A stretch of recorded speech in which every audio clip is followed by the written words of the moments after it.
Hi students, welcome to my channel. இப்போது second sum பாருங்கள். சீரான வேகத்தில் நடக்கும் ஒருவர் 150 மீட்டர் ஆரமுள்ள வட்டப்பாதையை 9 நிமிடத்தில் சுற்றி வருகிறார் எனில் அவர் 3 நிமிடத்தில் கடக்கும் தொலைவை காண்க.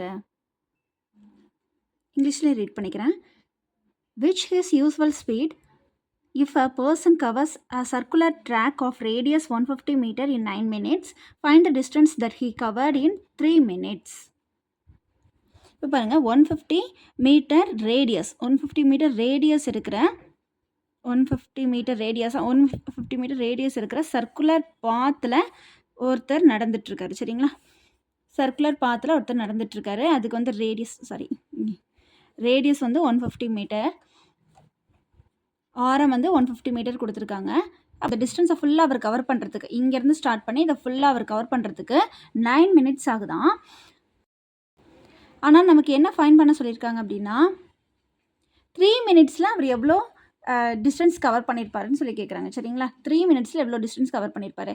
அப்போது ஃபஸ்ட்டு இதுக்கு நமக்கு என்ன ஃபுல்லாக அவர் டிஸ்டன்ஸ் கவர் பண்ணுறாரு அப்படின்னா நமக்கு வெளியில் தானே கேட்டிருக்காங்க. அப்போது சுற்றளவு தானே கண்டுபிடிக்கணும் இல்லையா? சுற்றளவு தான் கண்டுபிடிக்கணும், பெரிமீட்டர் தான் கண்டுபிடிக்கணும். அப்போ கொடுத்துருக்கிறது நமக்கு ஆரம் மட்டும்தான் கொடுத்துருக்காங்க.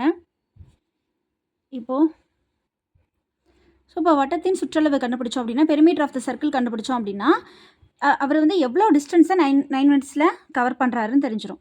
ஸோ 2 இன்ட்டு பைக்கு வந்து 3.14 தான் யூஸ் பண்ண சொல்லியிருக்காங்க. ஆர் கொடுத்துருக்காங்க, ஆரம் என்ன கொடுத்துருக்காங்க 150, 150.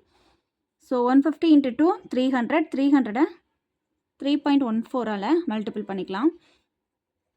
300 மட்டும் மல்டிபிள் பண்ணிவிட்டு 0 லாஸ்ட்டில் ஆட் பண்ணிக்கோங்க. 4 3 சார் 12, 12க்கு ரிமைனிங் 1, 3 + 4 9, 3 சார் 9. ஸோ 0 0 ஆட் பண்ணிக்கணும். 2 டிஜிட் தள்ளி பாயிண்ட் வைக்க சொல்லியிருக்காங்க. ஸோ 0 0 2 டிஜிட் தள்ளி பாயிண்ட் வச்சு அப்படின்னா ஆன்சர் 942 யூனிட்ஸ் என்ன மீட்டரில் கொடுத்துருக்காங்க. ஸோ இப்போ நம்ம என்ன கண்டுபிடிச்சிருக்கோம், 9 நிமிடத்தில் கடந்த தொலைவு கண்டுபிடிச்சிட்டோம். இந்த ஃபுல் டிஸ்டன்ஸ் அவர் கவர் பண்ணுறதுக்கு 9 மினிட்ஸ் ஆச்சுன்னு சொன்னாங்கல்ல, அது எவ்வளோனா 942 மீட்டர். சரிங்களா, இப்போ அந்த 942 மீட்டரை அவர் நடந்து முடிக்கிறதுக்கு 9 மினிட்ஸ் ஆச்சு. ஸோ 9 நிமிடத்தில் கடந்த தொலைவு, distance covered by 9 minutes 942 metre. இப்போ என்ன கேட்குறாங்க அவங்க, 3 மினிட்ஸில் எவ்வளோ தூரம் அவருக்கு மூவ் பண்ணியிருப்பாரு அப்படின்னு சொல்லி கேட்குறாங்க. 3 மினிட்ஸில் அப்போது 3 நிமிஷத்தில் எவ்வளோ தூரம் கடந்திருப்பாரு. ஸோ இதுக்கு வந்து 9 மினிட்ஸில் கடந்த தொலைவு தானே எழுதியிருக்கோம். அப்போது 1 நிமிஷத்தில் அவர் எவ்வளோ தூரம் மூவ் பண்ணியிருப்பாரு, 1 நிமிஷத்தில் எவ்வளோ தூரம் மூவ் பண்ணியிருப்பாருன்னு கண்டுபிடிக்கிறதுக்கு 942 டிவைடட் பை 9 போடணும். சரிங்களா, இது ரெண்டையும் டிவைட் பண்ணோம் அப்படின்னா 1 நிமிஷத்தில் எவ்வளோ தூரம் கடந்திருப்பாருன்னு தெரியும்.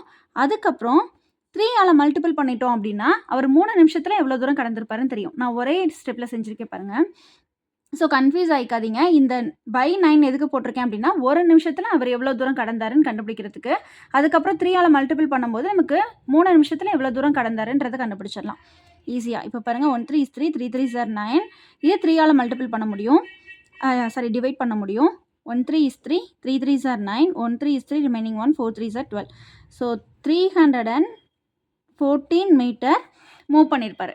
சரிங்களா, 314 மீட்டர் டிஸ்டன்ஸ் கவர் பண்ணியிருப்பார் 3 மினிட்ஸில்.